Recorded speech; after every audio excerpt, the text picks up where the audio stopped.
Cheryl Hall. Here. Pam Kraus. Here. Vivian Reisky. Here. And Vera Walters. Here. We have a quorum. Thank you. Request motion to accept agenda. I move that we accept the agenda from last meeting. Do I hear a second? I second.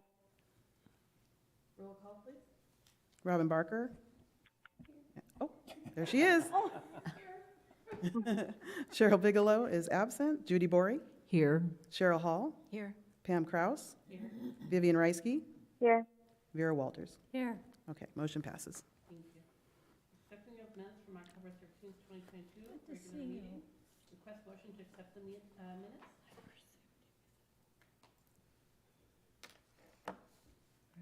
Okay, I move that we accept the minutes from October 13th. I second the motion. Roll call, please. Robin Barker. Yes. Cheryl Bigelow is absent. Judy Borey. Yes. Cheryl Hall. Yes. Pam Kraus. Yes. Vivian Reisky. Yes. Vera Walters. Yes. Motion passes. I was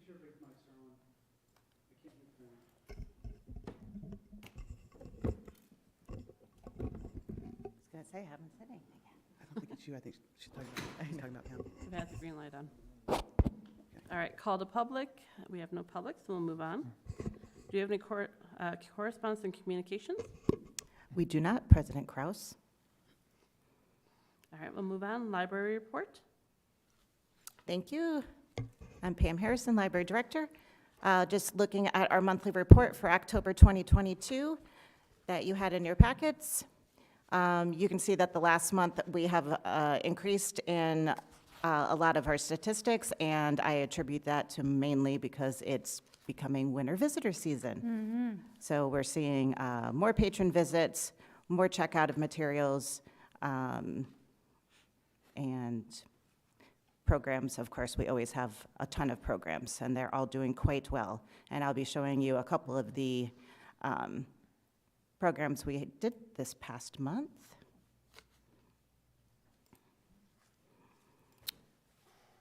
Oh, let me go back. I'm not ready for that yet. Whoops. Okay. Sorry about that. Just a reminder that last board meeting, we had an amendment to the library board bylaws, and that was approved at the city council meeting on Tuesday night.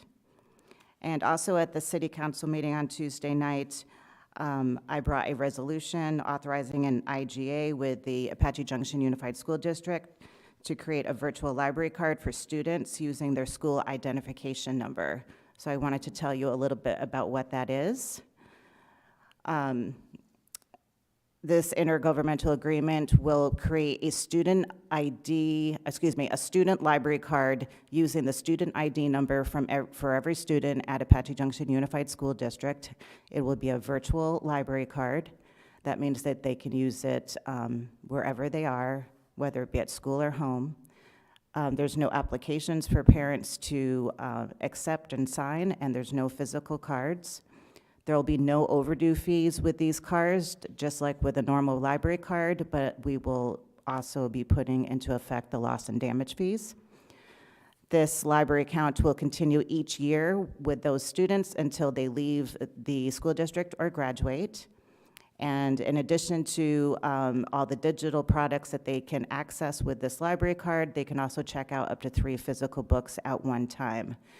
Some of the things that they can get with their 24/7 access to the digital libraries are live online tutoring, online test prep with practice tests for a lot of the different national college tests. They can download e-media, which would be e-books, e-audiobooks, music and other downloadables, and also access to the electronic databases where they can do research, looking up credible and reliable information from different research books, magazines, and newspaper articles. So in addition to this card, all these students can also have a regular library card with the library, one where the parent would need to come in and sign their child up for a card. So the reason why we wanted to do this was to remove the physical barrier of coming to the library to get a library card, because we know that some parents are not going to be able to come in or will forget to come in, and these kids will be at school and they'll be left out of being able to log into these different services because they don't have a card. So with this card, their student ID number, which they all know because they use it for their lunch money accounts, they'll know that they'll have that number available, and the PIN number is the month and day of their birth. They'll be able to log into all of these different services when they're at school or home. So we're hoping this is going to foster a love of reading with these students, and also connect them, like I said, to all the credible and reliable information they have at their fingertips, rather than doing Google searches for all of their homework assignments. We are going to be working next with the school district on developing some written information that explains the program for the parents, and also for the teachers and staff, getting them training on how our system works, and then doing the initial transfer of student information from Apache Junction School District to our library, integrated library system, and we expect to do that in January of 2023. Pam, Great. now, do those numbers affect your stats? They like will new- affect our stats, New yes, patrons, definitely. new Yep. patrons, okay. Moving on to some programs that were featured this past month and a half at the library. Dia de los Muertos. This was a program that shared information about the celebration of Dia de los Muertos for youth and families. During the program, each table had a brief story or explanation of what Dia de los Muertos is. And it was strategically held on November 1st by our youth services library assistant, Meg Robles. She wanted to do it on this day because that is the day when Mexicans usually celebrate the younger souls who have passed. So she had small sugar skulls, which are a symbol to remember children or young individuals who have passed from the Mexican culture. Parents that were there from Mexico taught the children Spanish phrases and told stories, and there were sugar skull masks and ornaments for the kids to decorate. And you can see they came in costume, a lot of them, so it's a very nice program. And there's some of the masks that they decorated. Our mobile library is back. We were able to get an earlier appointment to get the renovation of the shelving, and here's some pictures of what it looks like now with the slanted shelving that will be conducive to travel. We are working now on getting plans in place to buy the collections that will be on the mobile library. And here is another view. So really excited to get this out, hopefully within the first month or two of the new year. Gratitude Wands was another program, was more geared for adults. As you can see, a lot of kids came as well. And the reason for doing this was to teach families about being aware of and thankful for the good things that happen. And they encourage you to use the wands for mindful movement. Have you done that, Vera? Yes, Yes, good. You can see Vera over here. So she attended. it was a great program. Great. It looks like it was a lot of fun.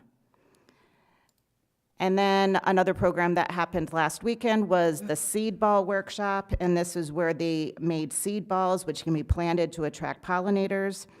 They also protect the seeds from animals and birds and are viable for many seasons until the germination conditions are right. So this was out on the patio because, as you can see, it was extremely messy. And that is it for the librarian's report tonight. All right. Any discussion? I had one question. Go ahead. Pam, I know at the council meeting on Tuesday night, you said that the ID program could be made available to other schools if they worked with you, went through the agreement, et cetera, et cetera.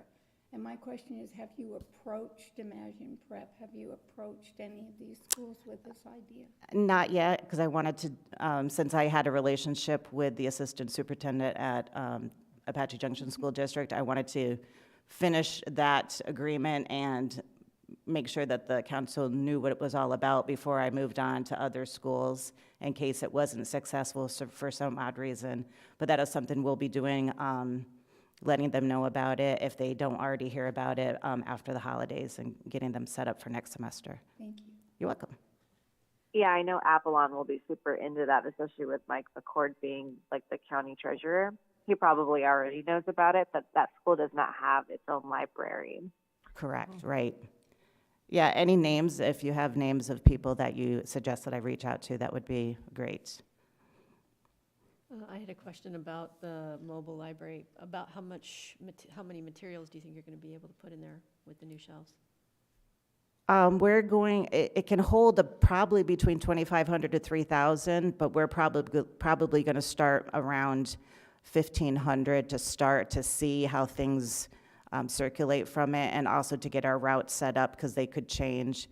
We want to have a mix of children's materials, adult fiction, nonfiction, some DVDs, but we know that the children's material is probably going to be about a half of the collection because we do plan on going to a lot of the schools. So we are looking into different options about how to best purchase those collections, and we're actually looking into some leasing programs as well. So I might have an update for you on that at our next meeting. Any other questions? All right, move on, old business. There is no old business. All right, let's move on to new business then. All right, 22-739, welcome the new board members. New board members have been appointed to fill vacancies and will have this time to be introduced to the library board. Is that me? Please make introductions of yourself to the rest of the library board. Sorry. I think most of you know each other, but we do have one new member here tonight. So, Robin Barker, welcome to the library board. We're happy to have you. Would you like to do a quick introduction to the rest of the ladies here? I'm here.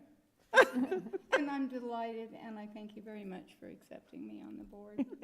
And this thing that you're gonna do next, You've only had it how many times how now? many times? Oh, yeah. It's okay. All of us. And Oh. someone's on the line, too. Yeah, who's on the line? Oh, that's right. Vivian, Yes. we have a new board member, Robin Barker, who's here with us tonight. Hello, Vivian. Hello.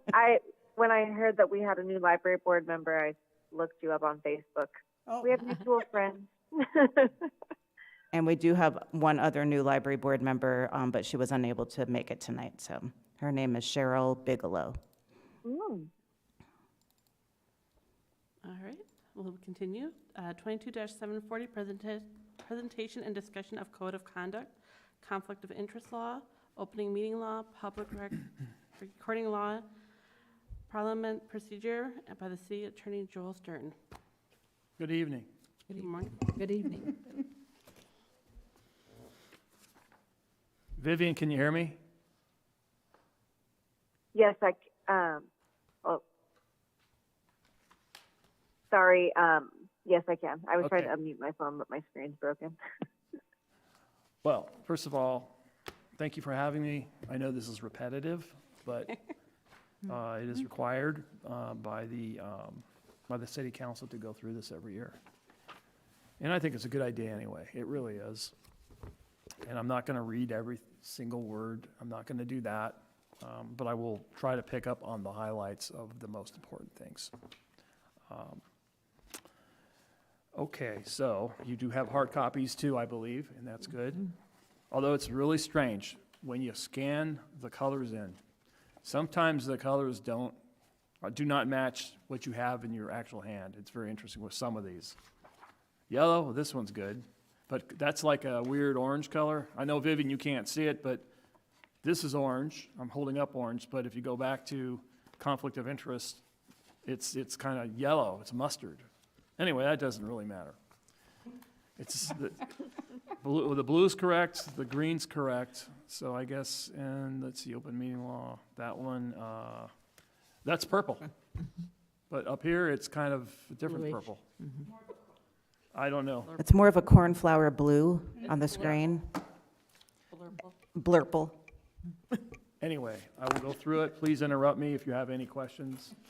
And I'll try to get through this as quickly as possible, and I think I can. Okay, council, boards, commissions, code of conduct. This document, although I typed it and I was the scrivener, this is basically the council's creation. And this document, it took, I think, 3 to 5 different hearings. It was done in 2019, as I recall. And it started out at 12 pages because the council asked me to create a code of conduct. So the council didn't like my 12-page document, so it's down to 4, which is good. So, Section 1, act in the public interest, that's pretty obvious. You don't bring in your personal agenda. Comply with the law, that's pretty obvious too. Professional conduct, this is more of a conflict of interest issue. If you feel you have one, you need to not vote on things. And pretty much everything you do in here is a recommendation vote anyway to the council, but still, it's a vote. Public meetings and due process, that's pretty explanatory also. You be courteous to each other, to any members of the public. No one's here tonight, but sometimes there is. You be fair and objective when you deal with any issue that's brought before you. Advocacy, you don't lose your First Amendment rights by being appointed by the mayor and council. So you can talk about politics in your personal capacity. You just can't say, oh, and I think, if this was pre-November 8th for the election, say, oh, I think I'm going to vote for Carrie Lake and you all should too, and I'm a member of the library board. Shouldn't do that, not that any one of you did, but that would have been totally inappropriate. And not because of the candidate person that I decided to choose that name, but it would be any candidate. Non-interference with and treatment of staff. You have professionals here. Both Sancy and Pam are professional. They come with a lot of experience. Don't take their recommendations lightly. They recommend for a reason. You may disagree with the reasons, but they are professionals and treat them with respect. And you still might not go with what they have recommended, but at least respect what they have brought forward to you. Meeting distractions, hopefully your cell phones are turned off. That came up because at the council meeting, when we did these, that was a big issue. It was a huge issue for certain council members. So that had to be put into this document. Influence elections, we've kind of already talked about that. Communicating with litigants, if there's a lawsuit against the city, even you as a board, commission member, you shouldn't be talking to that litigant if you know that litigant is suing the city. You really shouldn't be talking to that person. Some people disagree with me on that, but you represent the city. And I'm not sure there'd be an overlap with the library board, but you never know. Someday there might be. Okay. Attendance at meetings, I don't know if that's a problem with this library board. If you're going to be absent, please contact Sancy or Pam and advise them, because after 3, they're called, if it's allowed, or not allowed, but if you told Pam or Sancy, then it's an excused absence. If you don't, then it's 3 on your record, and technically the council could boot you off, which I hope that never happens to any of you. It has happened in the past 25 years on I think at least 2 occasions. Maybe 3, but there were 2 for sure. And that was planning and zoning. That wasn't the library board. Incompatibility of office, that means you can serve on this board, but can you serve on other boards? And is there a conflict between the boards? That's what the incompatibility of office means. For most boards and commissions, you really can't serve on the Board of Adjustment at the same time as other boards and commissions. Because that's in your judicial capacity. It's a quasi-judicial capacity. And that becomes a conflict, especially with planning and zoning, because the Board of Adjustment hears things that basically planning and zoning deal with, and there could be a conflict. Perhaps not with the library board. We haven't really had that come up with, trying to remember, there's been some members that were on Board of Adjustment, and maybe they were allowed to be on this board. So there wouldn't be a compatibility problem. You're doing the legal training now, and I think that's about it for that. Any questions? Okay. Conflict of interest law. The object of the conflict of interest statute is to remove or limit the possibility of personal influence which might bear upon a public official's decision. The purpose is to prevent self-dealing by public officials and public employees. The financial interests of public officials or employees must not conflict with the unbiased performance of their public duties. Now, there are two types of interests. There's a pecuniary interest and a property interest. So if you have either one of those, that's a problem. Pecuniary means money related. And it's not just you. It's also your relatives. So your relatives, if you go to page 6, and it's under H, I'll read this one because this is important. Relative means any individual within 2 degrees of kinship, including spouse, child, child's child, parent, grandparent, brother or sister of whole or half blood, and their spouses, and the parent, brother, sister, or child of a spouse. So it's not just you that might have a conflict, it might be your relatives. So something comes before this board, and you have an ownership interest, I don't know, in something that is going on with a contract. Obviously, you can't even vote to recommend to the council, and neither can one of your relatives, or any of your relatives.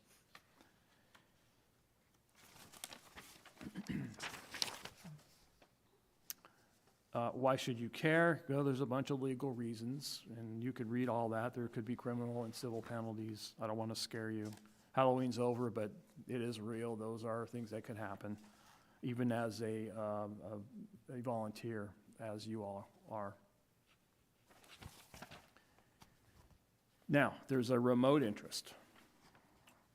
So that, yes, it's a conflict. However, it's considered remote.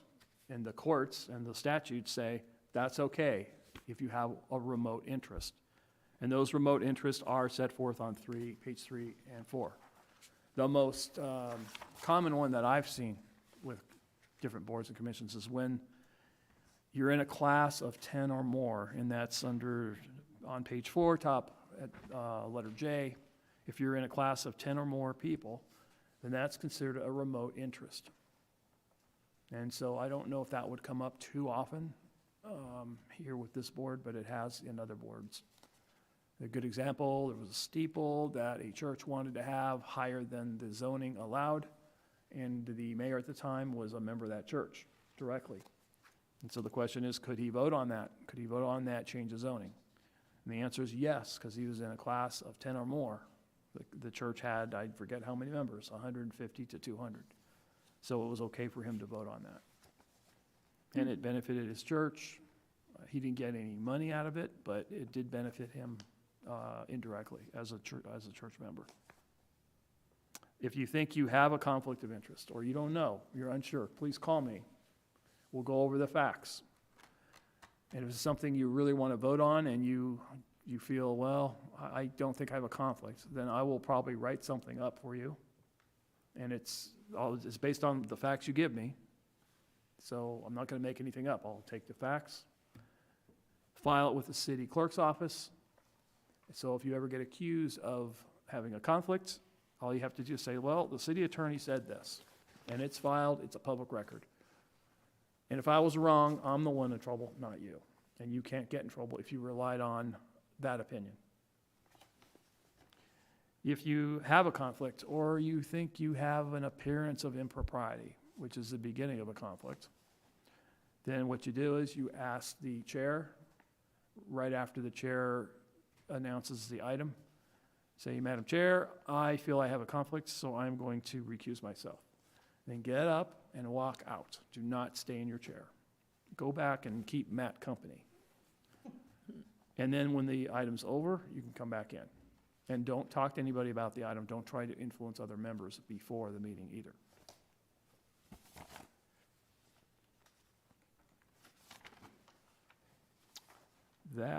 Those are the highlights. Anything else on conflicts? Anybody have any questions? Vivian, can you still hear me? Yes, I can still hear you. Oh, okay, great. Okay. Okay, next. Open meeting law.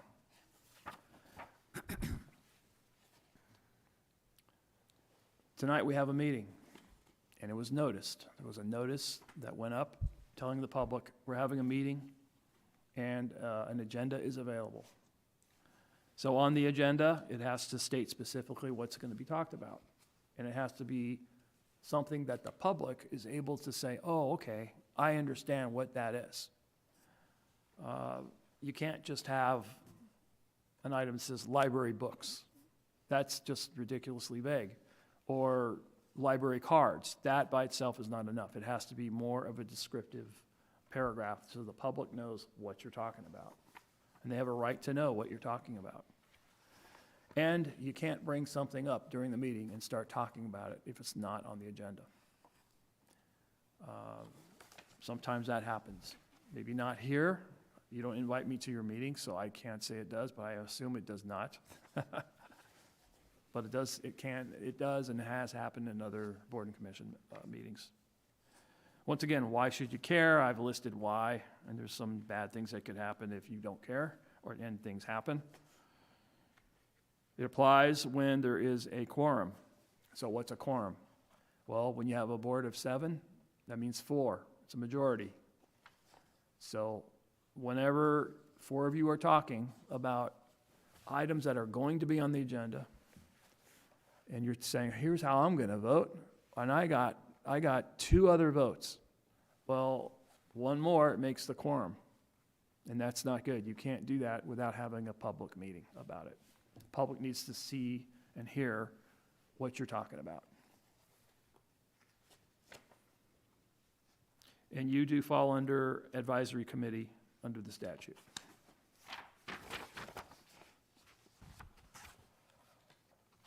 We don't really deal with executive sessions too much with this board, so I'm not going to go into that. And by the way, a meeting is not just here tonight. It's also online stuff, online social media. You could be talking to each other. Well, if 4 or more you do that, that's a meeting. Well, was it noticed? No. So that's illegal. That's how the Attorney General would see it. And you don't want the Attorney General involved in your dealings. Believe me, you don't. Because what happens when that, and it did happen to a school district some years ago, where they were doing all sorts of things they shouldn't have been doing, and so the Attorney General said, okay, you're going to have a separate independent attorney be there, number 1. So back then, that was probably $350 an hour. You got to have a court reporter, and we want to have reports on what you're doing for the past, and I think it went for 3 years. So, and they were under a consent decree because they were violating the law that badly. People complained. You don't believe me, you don't want the Attorney General involved. We already talked about a notice. It has to be posted at least 24 hours in advance of the meeting. There's minutes that have to be done, and the law kind of changed a number of years ago so that right now this is being recorded and it is then put out there for the public to watch in the future. And I'm not sure how long Matt keeps them. I think they got to keep them for a certain amount of time. And so that creates the minutes also. We used to have in the city council a very dedicated deputy city clerk who took minutes, and they were very detailed. And it was pretty cool to go back and look at those minutes. Because then you could see what was being said by different people. But the amount of time that that person was doing on those minutes was huge. And it was determined, okay, we don't have to do that anymore. Minutes only have to say what was discussed, who voted, how the vote went down, and that's pretty much what minutes have to say. They do not have to be detailed. There was an accusation that I made up the law at P&Z about that, and I got accused of making that law up. And no, the law allows the televised recording to be the minutes also. And that went to the Attorney General's office, by the way. Complaint was made, and I was able to convince them that I was correct. So that was good. Agendas, we talked about agendas already.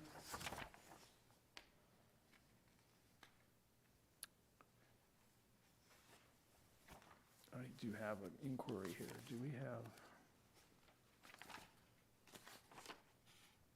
Now, we don't have call to the public, do we? Oh, yeah, we do. You do. And I don't know how many times people actually show up and actually speak. If it happens and they are criticizing you, they get their time, 3 minutes, I believe, and then you get to respond to them up here. But you can't then turn to your fellow board member and say, hey, what do you think about that? You can't do that. That creates a discussion, and that's not on the agenda. But the law does allow you to respond to criticism. And of course, don't make it personal. They're not supposed to make it personal. If they do, the chairperson is supposed to control that and gavel them, especially if it's getting personal. And that does happen at council meetings, sometimes at P&Z also.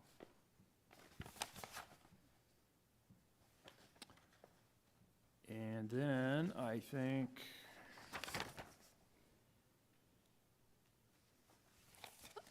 Joel, yes, on the call to the public, don't they have to fill out a form to be announced? yes. But that's not necessarily in the law. That's a procedure that the council has done for many years. So is the chair gonna say, you didn't fill out the form, so sorry, next time? Well, it's a protocol that has been upheld, but it depends on the issue. But they're supposed to, but under the protocol, but there's nothing in the statute that says they absolutely have to. Is that just for council, or is that for boards and commissions? It applies board and commissions, council also. Okay. I think that's it for open meeting law, unless there are other questions. Okay. Public records law. So everything that you have in your packet is a public record. And whatever the city keeps in the business of the city is a public record. And people have a right, and the public, I should say, the public has a right to look at anything that's a public record. They can inspect it, they can have copies. And that is a statutory right. Now, there are some limitations on that, but that's the general rule. And there's reasons for that. There's some cases that I've given you that talk about why they have that ability. And there's then, why should you care? Well, statutorily, if you don't care, if we don't care, if I don't care, the city clerk doesn't care, we get into trouble because people are allowed to see things and they're allowed to get copies. And the rule is, and this baffles me, but the legislature always baffles me. They put in the word, the city shall promptly respond. They didn't have the definition of promptly, although you could think a dictionary would be fine, but it depends how people interpret that. And then cases were being decided, and they started chipping away at that and started talking about what they think promptly means. So the way I look at it is, if I have, say I have 35 things to do one day, and they have to get done, and then the city clerk says, okay, here's a public record request. And here's some stuff that Sansi gave me, and I'm giving it to you to look over, and you have to look over this before it goes out, because there might be some personal information from emails. They wanted Pam's emails, maybe. So the question is, do I have to do that at that moment? Do I have to drop just pretty much everything and say, yeah, we can wait. Let's wait 6 months. The answer is no, I can't. That's not prompt. If the stuff I'm doing is not totally critical and has to be done in the moment, I am supposed to put that stuff aside and work on the public record request. It gets priority, and that's how I've treated it. I've always treated it that way. And if I didn't, then there'd be lawsuits that say, oh, you didn't handle this promptly. The city didn't handle this properly. So we avoid that. And then if they get an attorney, that's worse. Whenever an attorney's involved, it's always worse. Because under the statute, if they can show that there was a delay, an unreasonable delay, they can get their attorney fees. And the average attorney fee out there now is $3.50 an hour. So you don't want that to happen. I don't want that to happen. And then if things are redacted that shouldn't be redacted, or things are not given out that should have been given out, and there was no reason to not give it out, that's a problem too. And that did happen to the city, at least 20 years ago, on a settlement involving a shooting, and it was a settlement agreement. And for those types of cases, those go to an insurance company, they hire an attorney. The attorney is supposed to handle it. Well, that attorney got the public record request. I believe he went to France for a vacation. And he came back, so obviously that was a delay. And then he said, oh, no, that's confidential. That's a confidential settlement. You don't get that.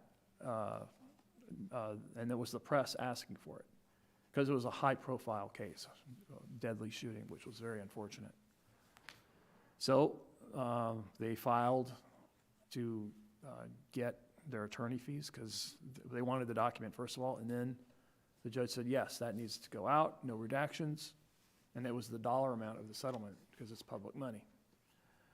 And so the city got in trouble for that, even though I wasn't handling it, but some other attorney was handling it for the risk pool, the insurance company. So the attorney fees on it was $35,000 back in $2,000. So today that'd be double at least. And we weren't even in litigation that long on that. It was at the most, I think it was 3 to 4 weeks. That's a lot of money. And it shouldn't have happened that way. The document should have been given out. Okay. So I have a question with this. Obviously, I've been doing a lot of the phone calls in because of one of my kids' health, and then I just had a baby. And while I was trying to call in for this meeting, I sent pictures to the library board so they can see the pictures of my son that I just had. Would that fall under something that somebody could get copies of? It's a public document? Yes. I'd say so. Well, everybody gets to see a cute face then. And then going back to, Vivian mentioned that she was on the phone, and she's on the phone now. That's also a meeting, by the way. So the meeting doesn't have to be, you all don't have to be here.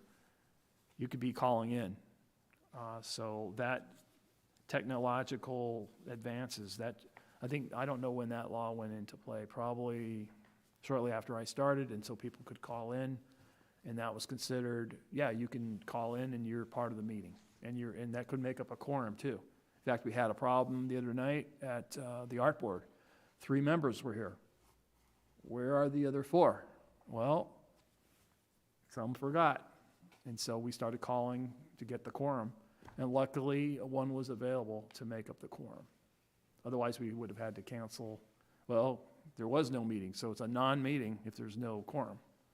Luckily, though, we had that extra person. So I just wanted to point out, being on the phone is okay to call in.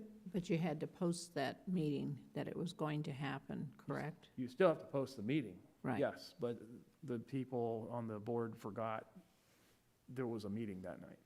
And they were told, but people are busy and they're volunteers. All of you are volunteers. It's hard sometimes to remember that.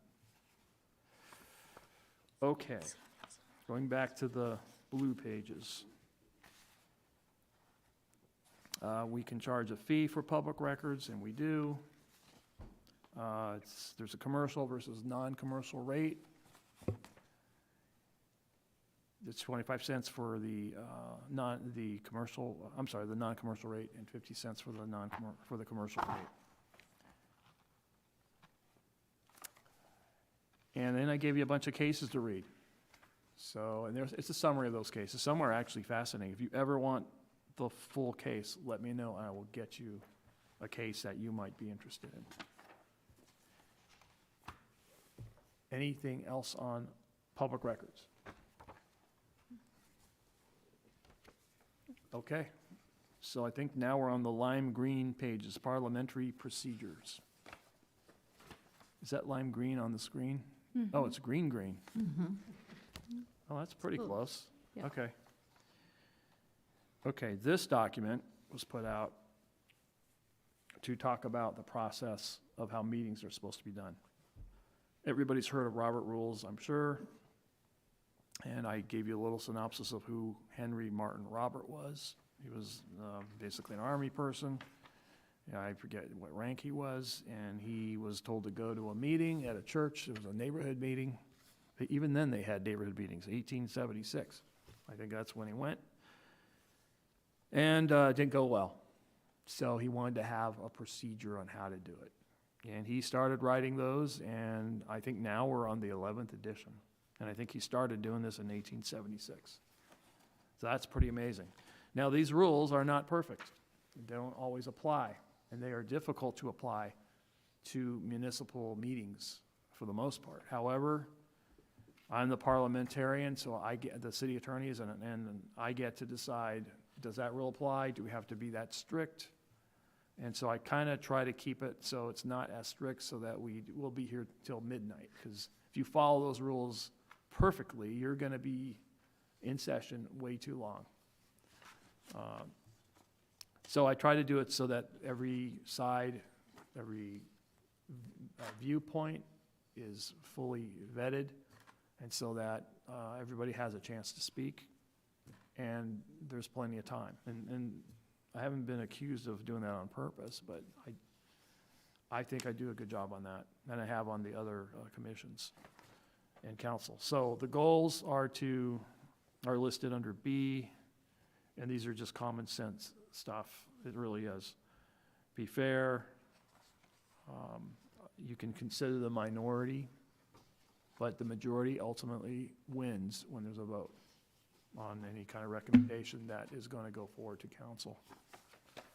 The motions are easy. I move that, and that's how you start your motion. And there's a bunch of motions on page 2, the most common ones. Sometimes those get really weird at council and at P&Z because there's amendments made. And so when someone say, I move that we pick a new copy machine, the X30. And then someone else will say, well, I want to have those accessories too. So now there's an amended motion to add accessories to the copy machine. But what if another member says, oh, I don't want that accessory, so I amend to take out that accessory. So there has to be motions for each one of those amendments.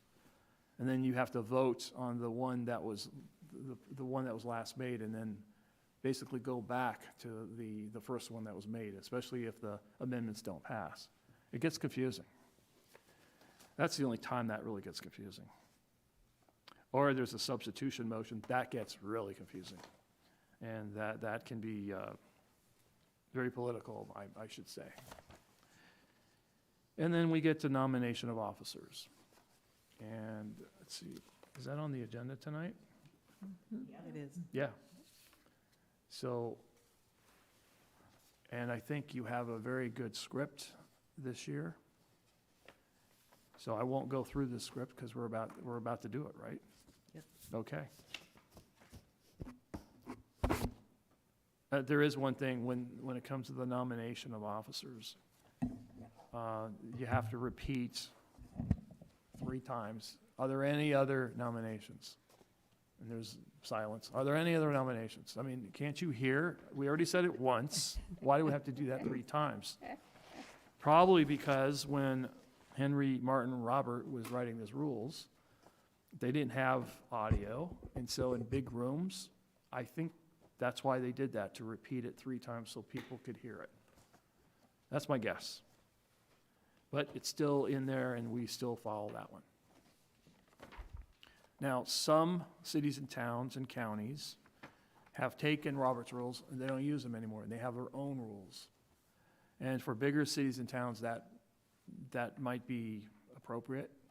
We haven't really gone down that road too much, not yet. Someday that might happen here.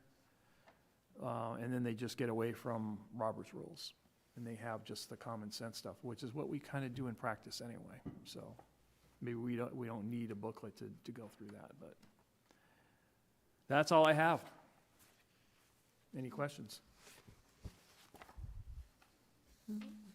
All right. Well, about 30 minutes, I'm sorry, but you'll never get back. Thank you. Thank you, sir. Thank you. All right, so now to move on, 22-741, election of officers. The annual election of officers selected a president, vice president, and secretary of the library board. The office currently holds a position, may not be re-elected to the same position, but may be nominated and elected for any other position. Each office is expected to serve for a 1-year term. All right, so we're going to start. Do I hear a motion to open nomination? So moved. All right, do I get a second? I'll second. Stancy, roll call, please. Who did the second? I'm sorry. Oh, Vera? They both I did. think 2 did.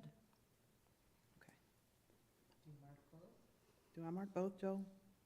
Yes. Okay. Robin Barker, Oh, sorry, yes. Cheryl Bigelow's absent. Judy Bory, Yes. Cheryl Hall, Yes. Pam Kraus, Yes. Vivian Reisky, Yes. Vera Walters. Yes. Motion passes. Thank you. Do I hear a nomination for president?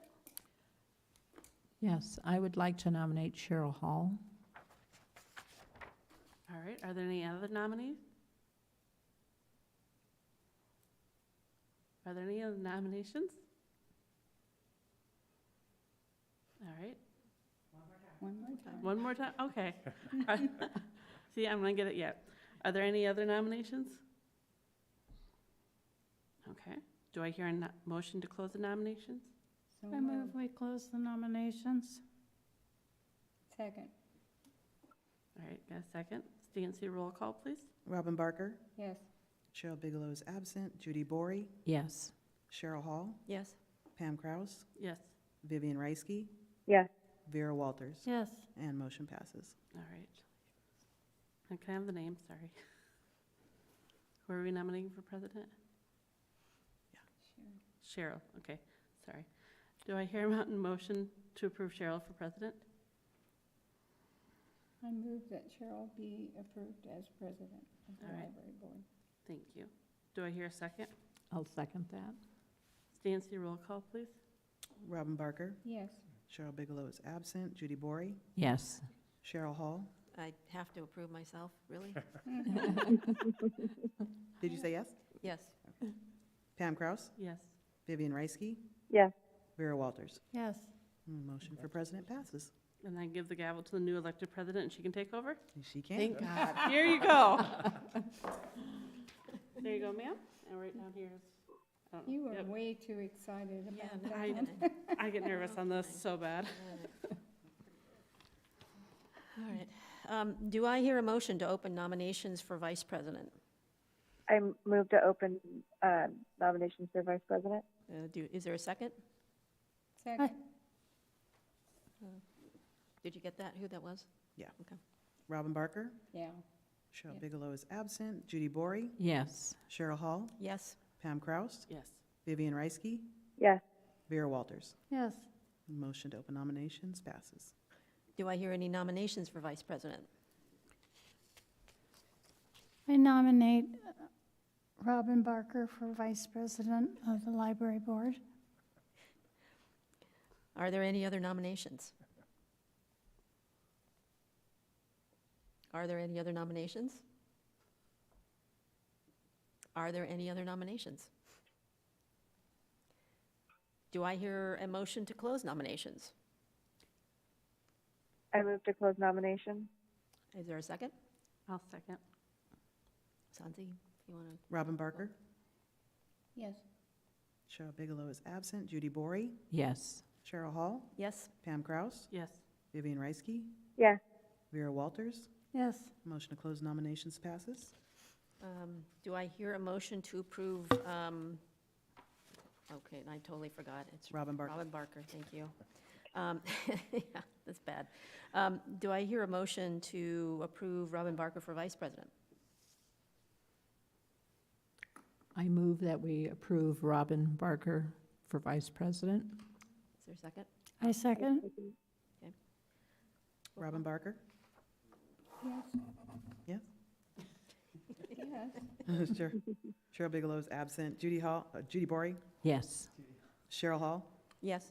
Pam Kraus, Yes. Vivian Reisky, Yes. Vera Walters. Yes. Motion to approve Robin Barker for Vice President passes. And do I hear a nomination for Secretary?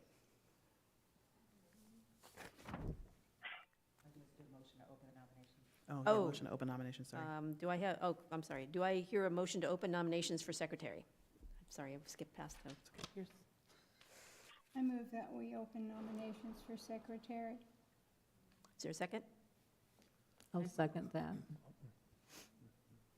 Okay, Robin Barker, Yes. Cheryl Bigelow is absent, Judy Bory, Yes. Cheryl Hall, Yes.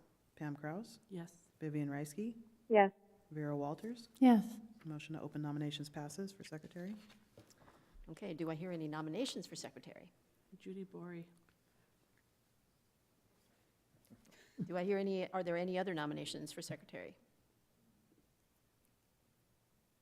Are there any other nominations for Secretary? Is that 2 or 3? That's That's two. two. That's 2. I get to do one more? Okay. Are there any other nominations? I'm losing track in my head which ones how many times I've said it. Are there any other nominations for Secretary? Okay, do I hear a motion to close nominations? I move we close the nominations for secretary. In a second? I'll second. Who's second, Robin? Robin. Oh, Okay, Robin Barker, yes. Cheryl Bigelow is absent, Judy Bory, Yes. Cheryl Hall, Yes? Pam Kraus, Yes. Vivian Reisky, Yes. Vera Walters. Yes. Motion to close nominations for secretary passes. Okay. And do I hear a motion to approve Judy Bory for Secretary? I move to approve Judy Bory for secretary. Second. Robin Barker, Yes. Cheryl Bigelow is absent, Judy Bory, Yes. Cheryl Hall, Yes? Pam Kraus, Yes. Vivian Reisky, Yes. Vera Walters. Yes. Motion to approve Judy Bory for secretary passes. Okay. So were we done with elections then? Is that all we needed to do? Okay. So on the agenda, we had an update on the goals, strategies, and tactics of the library's 3-year strategic plan. Yes, thank you, President Hall. On the screen is a recap of the different goals and strategies for the fiscal year 2023 to 2025 strategic plan for the library. Then the ones that are bolded under the strategies are the ones that we are working on currently at the library to fulfill. And I'll be giving you an update on each of those in turn. The first being Goal 1, Strategy 1, develop and implement instructional computer, digital device, and creation zone makerspace programs for the community.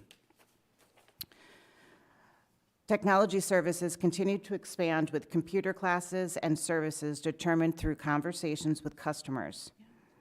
Job Help Open Labs will begin in January. Staff will be available to assist with resumes, opening email accounts, job search sites, and more.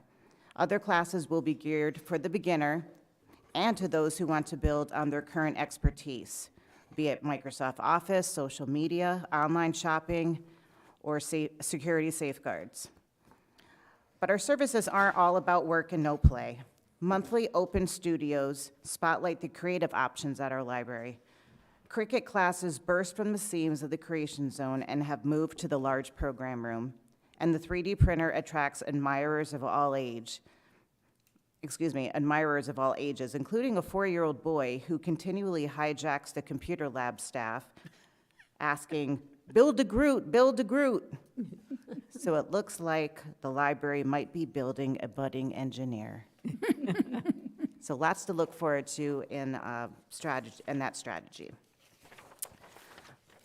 Goal 2, strategy 2, is to investigate, test, and implement new methods to improve internal staff communication. A small group of frontline staff were selected to discuss ways to improve internal staff communication with supervisor facilitation. The group developed a list of internal communication issues in need of improvement.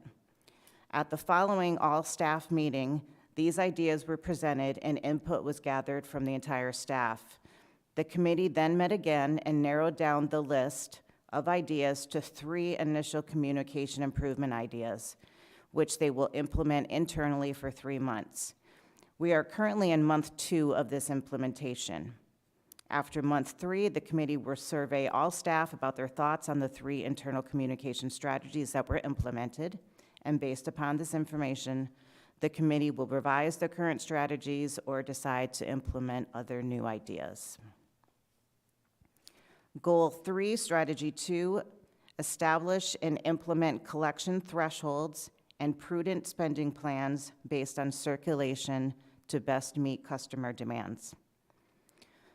Library management has been evaluating all library collections since the purchase of our evidence-based collection tool, Collection HQ. As told in the past to the library board, Collection HQ provides monthly data on the performance of our physical collections so that we are providing our community with the materials they want and will use. Based on the reports from Collection HQ, we have streamlined our collections in all areas and are attending to them on a monthly basis. We are able to see each month what collections are overstocked, understocked, outdated, and underperforming so we can make better fiscal spending plans. Spending plans that were generated by Collection HQ this year showed where we need to buy more and where we need to buy less, and we are monitoring these reports monthly so the plans can be revised as needed.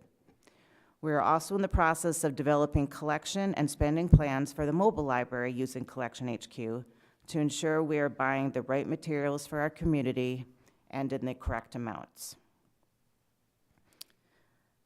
And there are 2 strategies we're working on under Goal 4.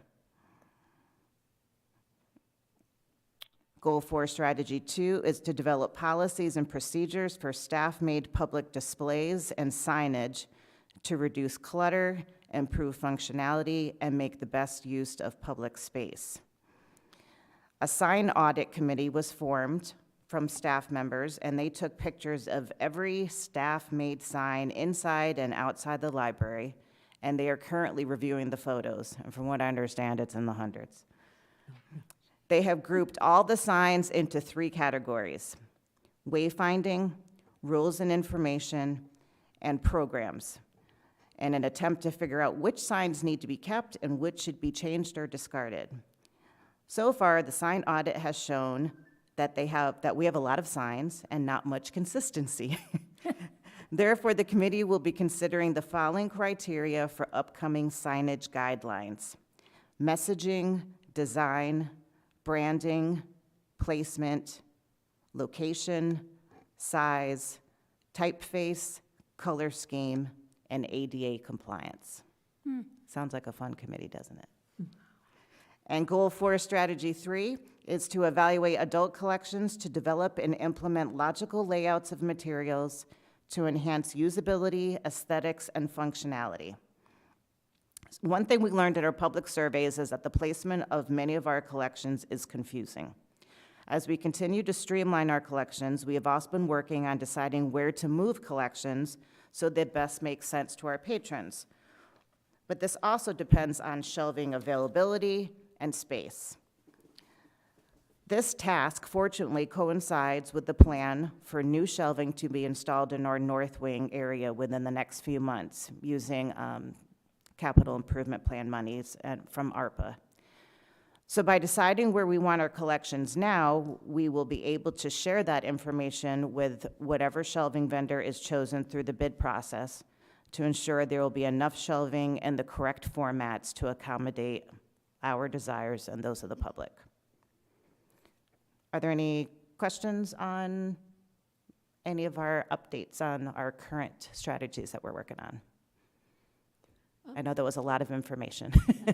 Didn't we have a presentation from you sometime early in the year about that HQ application and what it was telling you about usage?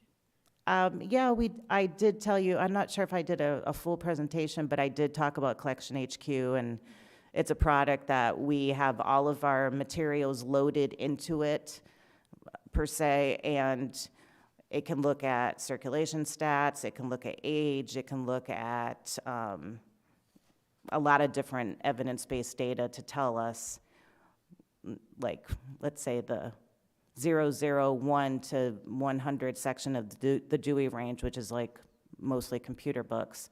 Do we have too many computer books? Do we not have enough computer books?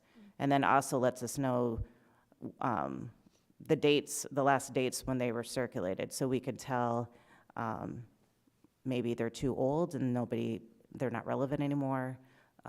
Maybe we have too much of a certain type of computer book and we need to diversify the collection. So it's a little bit of science, a little bit of art to kind of use the tool, but it's really helped us kind of, like I said, streamline our collection to make it easier for people to find the things they want and for us to make better decisions on what we're purchasing based on what we found out from the tool in the past year. I had a question about products that this collection program is telling the library that are not very useful. What are your plans on, like, what to do with these, like, books and things that nobody has checked out in forever? It's a normal practice of libraries when things aren't circulating any longer. There's no real formula that isn't nationally used or anything, but from what I've heard from other libraries, usually if material hasn't circulated at all within the last 3 to 4 years, it's ready for it to come out of the collection. And we have a process where we withdraw those materials, and we're lucky enough to have our friends of the library, and they take the materials and they either sell them in the bookstore sometimes, and they also have a process where they're able to sell things on Amazon and other platforms to bring back some money to the library. But it's just a normal, we can't keep every book that we have in the library forever. Right. So eventually they have to be replaced with other things or just removed and not replaced. Does that include DVDs and? Everything. Every collection, You yeah. still carry VHS type? No, we got rid of our last VHS. I would say it was probably 3 to 4 years ago. We had a very small collection left, but they were so old and they rarely got used. It wasn't really worth the shelf space they were occupying.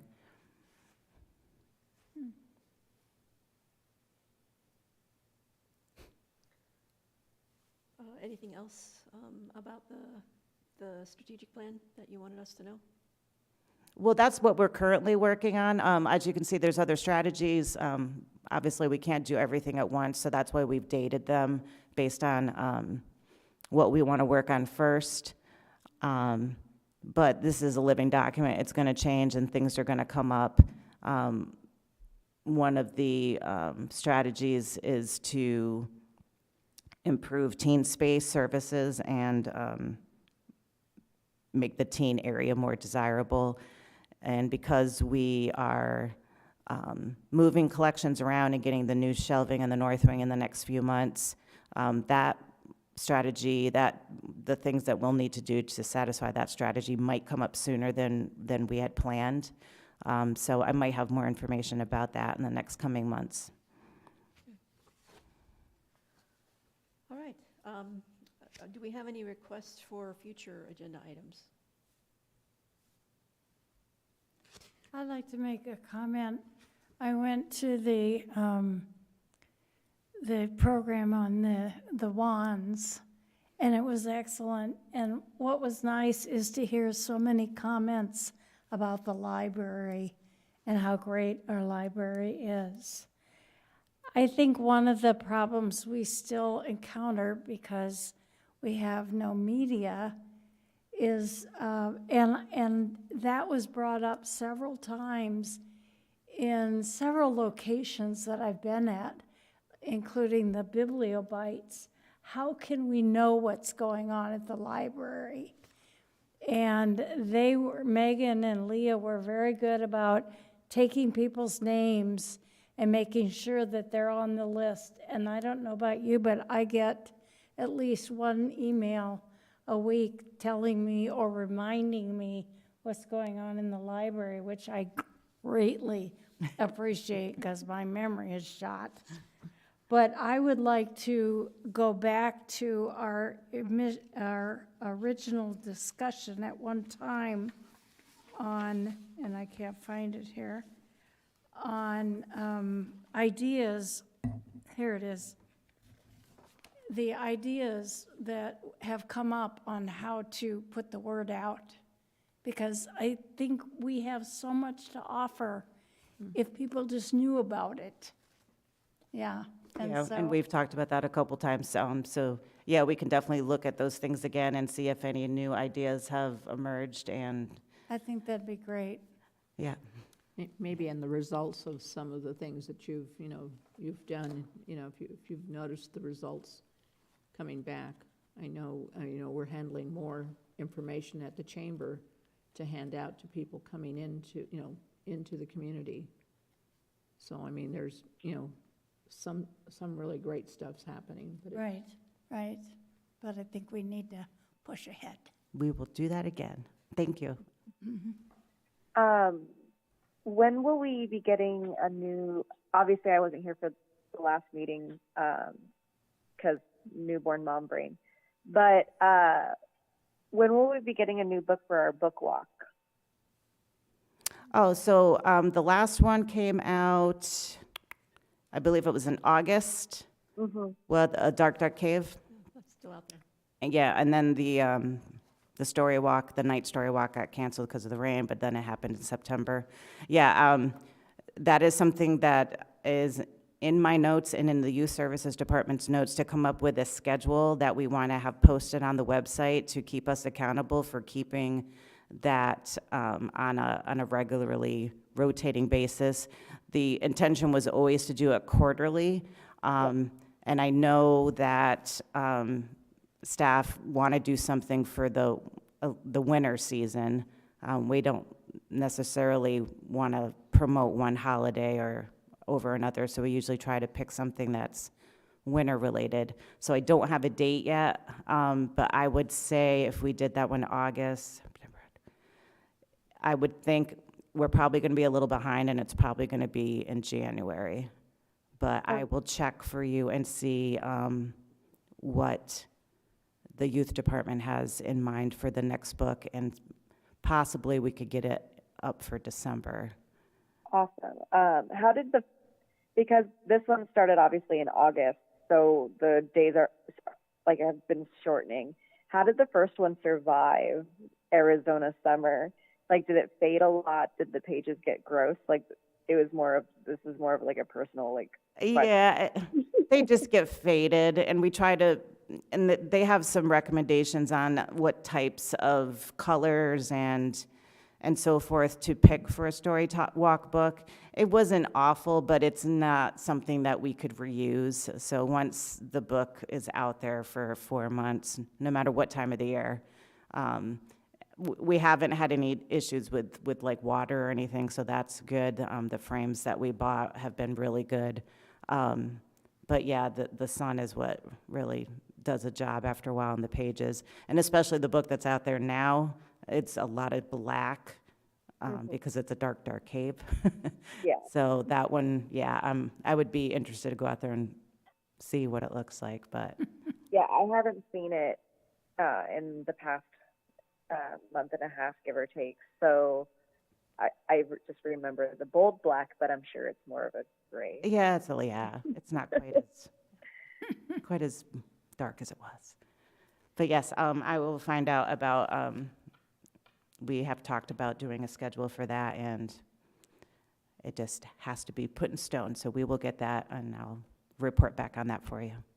Awesome, thank you. Any other agenda items for next time? All right, then we are adjourned at 7:41. Oh. Thank you, Vivian. Thank you. Congratulations. Yes.